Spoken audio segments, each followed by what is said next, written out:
আজি গৰু বিহু, সেয়েহে আমি সকলোৱে সাজু হৈছোঁ গৰুক গা ধুৱাবলৈ।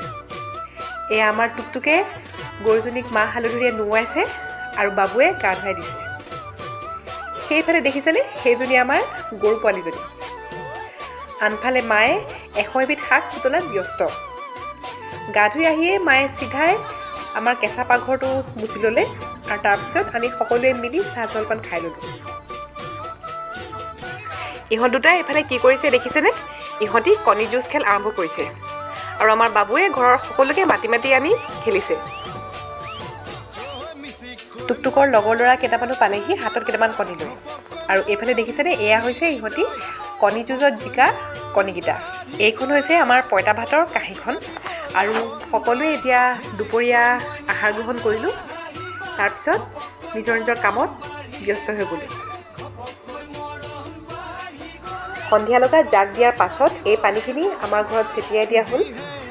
আমাৰ মাৰ ঘৰৰ ফালে আজিৰ দিনটোত কুমলীয়া নাহৰ পাতত ভগৱান শিৱৰ এটা শ্লোক লিখি পেলাই দৰ্জা বা ভেণ্টিলেটৰৰ ওপৰত লগাই দিয়া হয়, যাতে বতাহ ধুমুহাই ঘৰখনক উৰুৱাই নিব নোৱাৰে। ইয়াত কিন্তু এই টিকনি বৰুৱা গছৰ ডাল এনেকৈ লগাই দিয়া হয়, যাতে কোনো বেয়া শক্তি ঘৰৰ ভিতৰত প্ৰৱেশ কৰিব নোৱাৰে। আপোনালোকৰ ঘৰৰ ফালে কোনটো নিয়ম আছে জনাবচোন।